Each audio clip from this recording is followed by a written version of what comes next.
Hello viewers, welcome to আইরাস kitchen. আজকে আমি আরও একটি নতুন রেসিপি নিয়ে আপনাদের সামনে হাজির হয়েছি। আজকে আমি বানিয়ে দেখাবো রেস্টুরেন্টের স্বাদে ঘরে তৈরি চিকেন বার্গার। আর এই বার্গারটি কিন্তু ছোট বড় সবাই পছন্দ করে, আর ঘরে এমনভাবে বানাবেও যাতে দোকানে আর কখনোই কিনতে না যেতে হয়। তো চলুন মূল প্রসেসিংয়ে চলে যাই। যাওয়ার আগে একটাই রিকোয়েস্ট থাকবে, যারা এখনও আমার চ্যানেলটি সাবস্ক্রাইব করেনি তারা এখনই আমার চ্যানেলটি সাবস্ক্রাইব করবেন, আর যারা করেছেন তাদেরকে অসংখ্য ধন্যবাদ।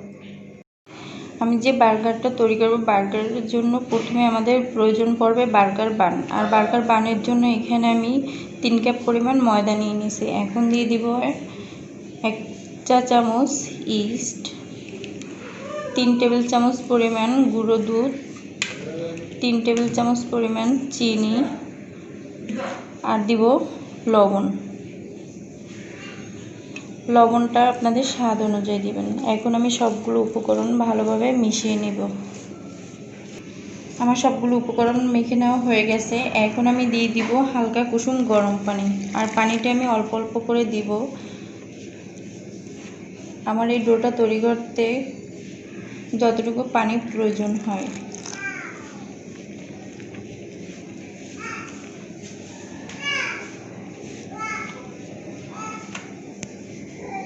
একসাথে কখনো বেশি পানি দিতে যাবে না, তাহলে অনেক সময় দেখা যায় ডোটা একদম নরম হয়ে যায়, তাহলে কিন্তু হবে না।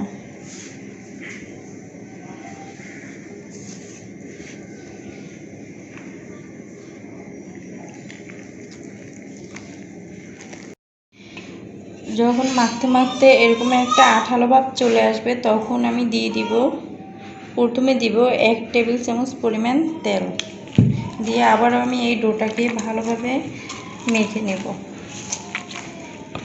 তেল দিয়ে মাখতে মাখতে যখন একটা সফট ডো তৈরি হবে, তখনই মনে করবেন আপনাদের ডোটা পারফেক্ট ডো তৈরি হয়ে গেছে। এখন আমি এটাকে ভালোভাবে মেখে নেব।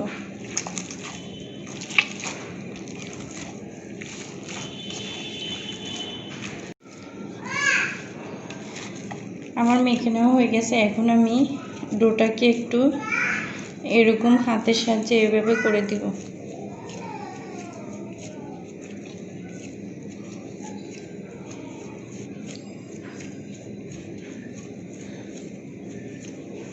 যে করা হয়ে গেছে। এখন আমি আর একটু সামান্য পরিমাণ তেল দিয়ে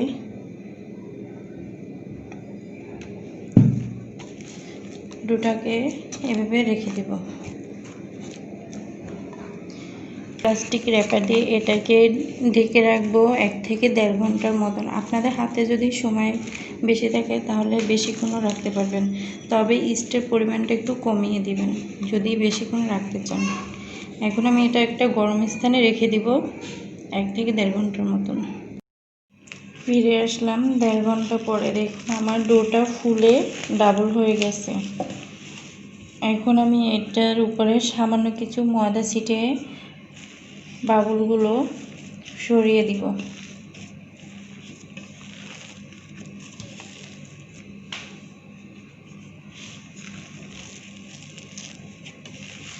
এবার আবার একটু হাতে ময়দা নিয়ে এটাকে 2 মিনিটের মতন মথে নেব।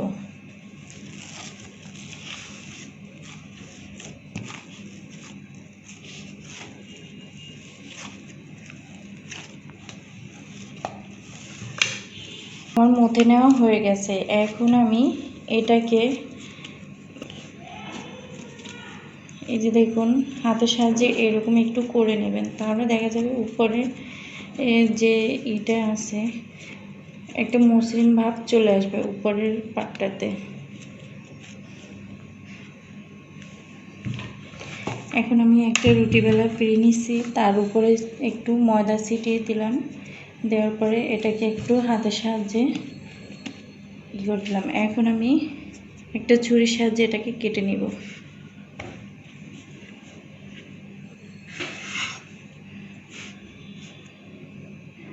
এখন আমি এটা থেকে 6টা লিচি কেটে নিব।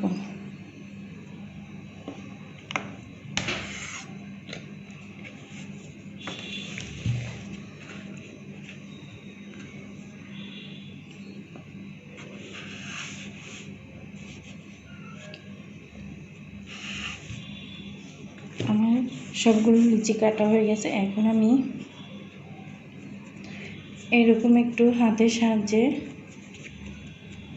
একটু গোল শেপ দিয়ে দিব।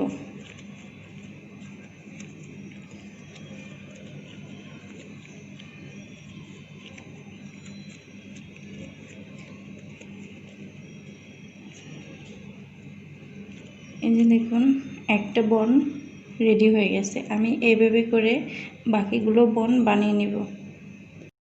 আমার সবগুলো বন তৈরি করে নেওয়া হয়ে গেছে। এখন আমি এরকম একটা প্লেটে আমি বনগুলো দিয়ে দিব।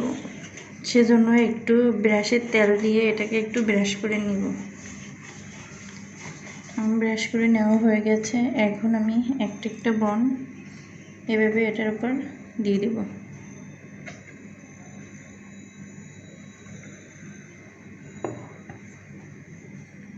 আর বনগুলো তো বড় হবে, তাই একটু জায়গা রেখে এগুলোকে দিতে হবে। আমি যখন ওভেনে দিব তখন এই বনগুলো ফুলে ডাবল হয়ে যাবে। এখন আমি এরকম আবারও একটা শুকনা কাপড় দিয়ে ঢেকে 15 মিনিট রেখে দিব, যাতে আরেকটু এই বনগুলো ফুলে ওঠে। এই যে এভাবে ঢেকে এখন রেখে দিব। এখন আমি এখানে মাংসটা নিয়ে নিয়েছি। আমি মুরগির মাংস নিয়েছি, আর মাংসগুলোকে এরকম পাতলা স্লাইস করে কেটে নিয়েছি। আপনারা চাইলে আপনাদের পছন্দ অনুযায়ী মাংসগুলো কেটে নিতে পারেন। এখন আমি ম্যারিনেশনের জন্য প্রথমে দিয়ে দিব হাফ চা চামচ সয়া সস। এখানে আমি কি কি উপকরণ নিয়েছি একবার আমি একটু দেখিয়ে দিই। এখানে আমি নিয়েছি 1 চা চামচ মশলার গুঁড়ো, হাফ চা চামচ গোলমরিচের গুঁড়ো, হাফ চা চামচ মরিচের গুঁড়ো, 1 চা চামচ নারকেল বাটা, হাফ চা চামচ কাঁচামরিচ বাটা, হাফ চা চামচ আদা বাটা, হাফ চা চামচ রসুন বাটা। এখন আমি সব উপকরণগুলো দিয়ে দিব এক এক করে।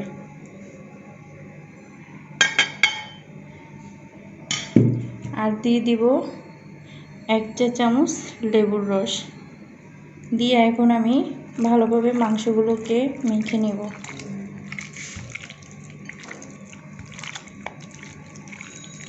আমার মেখে নেওয়া হয়ে গেছে। এখন আমি দিয়ে দিব লবণ, আর লবণটা বুঝে দিবেন। এখানে সয়া সস দেওয়া হয়েছে তাই।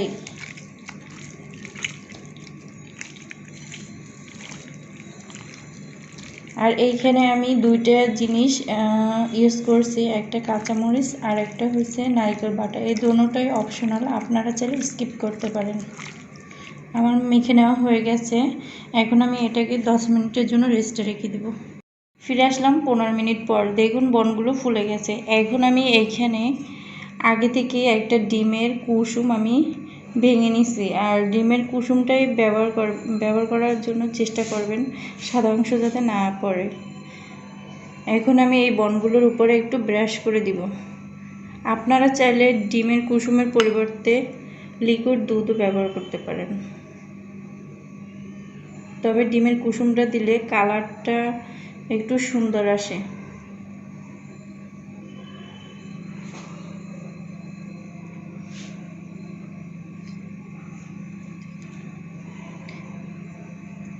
আমি সবগুলো বনে এভাবে করে ব্রাশ করে নিব ডিমের কুসুম। আমার দেওয়া শেষ হয়ে গেছে। এখন আমি দিয়ে দিব তিল। আর এই তিলটা যদি আপনাদের হাতের কাছে না থাকে তাহলে আপনারা চাইলে এটাকে স্কিপ করতে পারেন। আর এখানে আমি সাদা তিল ব্যবহার করছি, আপনারা চাইলে কালো তিলও ব্যবহার করতে পারেন। এখন আমি সবগুলো বনের উপরে তিলগুলো ছড়িয়ে ছিটিয়ে দিয়ে দিব। দেওয়া হয়ে গেছে। এখন আমি এই বনগুলো ওভেনে তৈরি করব। আর ওভেনটাকে আমি আগে থেকেই প্রিহিট করে রাখছি 160 ডিগ্রি সেন্টিগ্রেডে 5 মিনিটের জন্য। আর এটাকে বেক করব আমি 160 ডিগ্রি সেন্টিগ্রেডে 25 মিনিটের জন্য। আমি চুলায় একটা প্যান বসিয়ে দিছি। এখন আমি দিয়ে দিব সামান্য কিছু তেল। বেশি তেল দেওয়ার কোনো প্রয়োজন নাই, মাংসগুলো পাতলা স্লাইস করে কেটে নেওয়া তো তাই। এখন আমি দিয়ে দিব মাংস। তেলটা গরম হলে মাংসটা দেওয়ার চেষ্টা করবেন।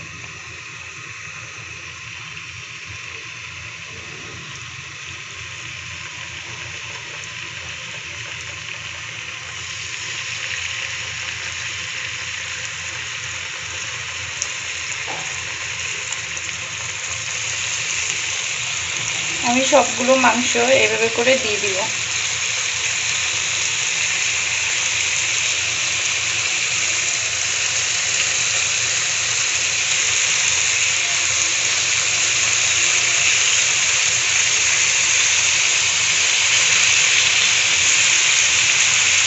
চুলার আঁচটা মিডিয়াম আঁচে রেখে এটাকে ভেজে নেব। আর এটা বেশিক্ষণ ভাজার কোনো প্রয়োজন নাই, এটা পাতলা স্লাইস করে কেটে নেওয়া আসছে তাই।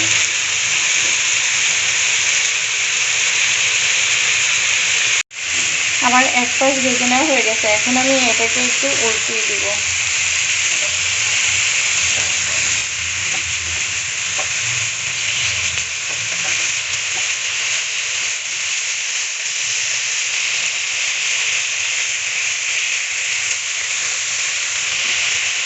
এখন বাকি অপর পাশটা আমি একটু ভেজে নেব।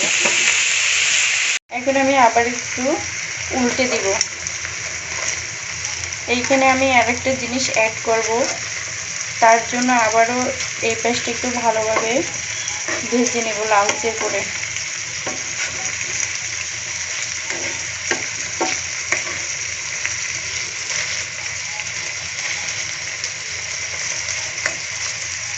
এখন আমি দিয়ে দিব বারবিকিউ সস। আর এই সসটা দিলে মাংসগুলোর স্বাদটা দ্বিগুণ বাড়িয়ে দিবে। আর আপনারা চাইলে এটা স্কিপ করতে পারেন, এটা অপশনাল। আর এই সসটা দিলে একদম ডেলিশিয়াস হয়, যেটা আপনারা অবশ্য না খেলে এটা বুঝবেন না। আপনারা অবশ্যই বাসায় ট্রাই করে দেখতে পারেন। আমি এক পাশে এখন এইভাবে করে দিয়ে দিব, দিয়ে এখন এটাকে 30 সেকেন্ডের মতন আগে নিচের অংশটা ভেজে নেব, তারপর এটাকে উল্টে দেব। আমি উল্টে অপর পাশেও সসটা লাগিয়ে দিব।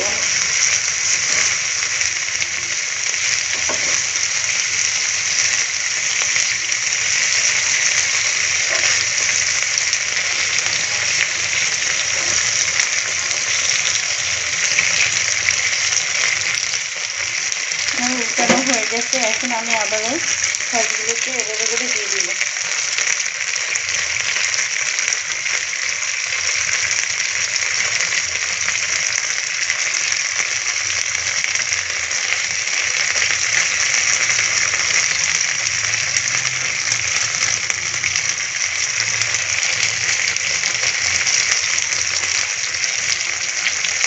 আমার সবগুলোতে সস দেওয়া হয়ে গেছে। এখন আমি আবারও এই পাশটাও 30 সেকেন্ডের মতন ভেজে নেব। দেখুন কালারটা কত সুন্দর এসেছে, মাশাআল্লাহ। এখন আমি মাংসগুলোকে নামিয়ে নেব। এখন আমি একটা সস তৈরি করে নেব, তার জন্য আমার প্রয়োজন পড়বে মেয়োনিজ। এখন আমি এইখানে দিয়ে দিব 3 টেবিল চামচ পরিমাণ মেয়োনিজ, 3 টেবিল চামচ পরিমাণ টমেটো কেচাপ,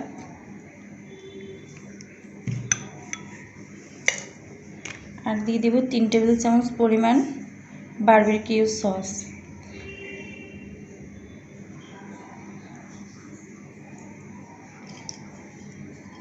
আমি এই ব্র্যান্ডের বারবিকিউ সসটা ব্যবহার করলাম, আপনারা চাইলে যে কোনো ব্র্যান্ডের বারবিকিউ সসটা ব্যবহার করতে পারেন। এখন আমি সবগুলো সস ভালোভাবে মিশিয়ে নেব। আর এই বারবিকিউ এইরকম সসটা যদি বানিয়ে আপনারা একবার চেষ্টা করে দেখেন, বাসায় ট্রাই করেন, তাহলে কিন্তু এটা খেতে কিন্তু অসাধারণ।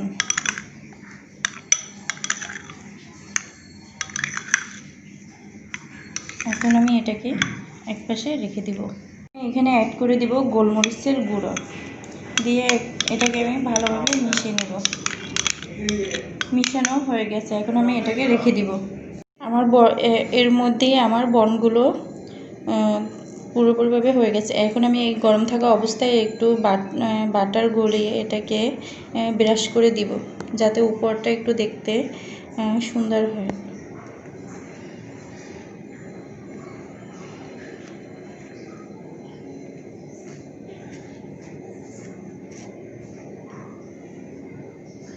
আর তো সবগুলো বনে আমি বাটার ব্রাশ করে নিয়েছি। এখন গরম থাকা অবস্থায় এগুলোকে আমি কেটে নেব। আমি বনগুলোকে এভাবে করে কেটে নিয়েছি। এখন একটা বন পাশে সরিয়ে রাখবো। আর আগে থেকে যে আমি সসটা বানিয়ে রেখেছি এই সসটা উপরে দিয়ে দিব।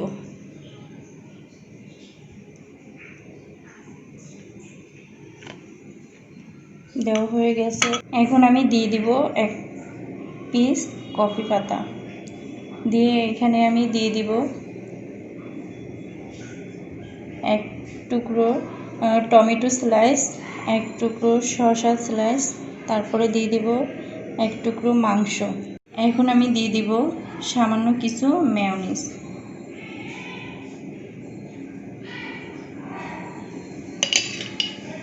দিয়ে দিব কিছু টমেটো সস।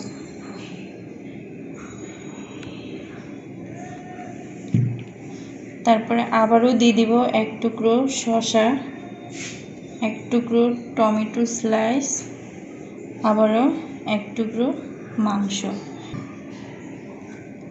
এখন দিয়ে দিব আবারও একটু মেয়োনিজ। মেয়োনিজটা আপনাদের পছন্দ অনুযায়ী দিবেন, কমিয়ে বাড়িয়ে। এখন দিয়ে দিব টমেটোর সস। তারপর আবারও দিয়ে দিব 1 টুকরো কফি পাতা। তারপরে আমি উপরে যে বনের পাটটা এটা দিয়ে এরকম একটা টুথপিক দিয়ে এটাকে দিয়ে দিব।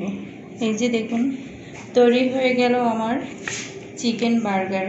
আমার ভিডিওটি যদি ভালো লেগে থাকে অবশ্যই একটা লাইক দিবেন, আর বেশি বেশি করে শেয়ার করবেন, আর কমেন্ট করে জানাবেন কেমন হলো। আজকে এ পর্যন্ত, আরও কোনো রেসিপি নিয়ে আপনাদের সামনে দেখা হবে। আল্লাহ হাফেজ।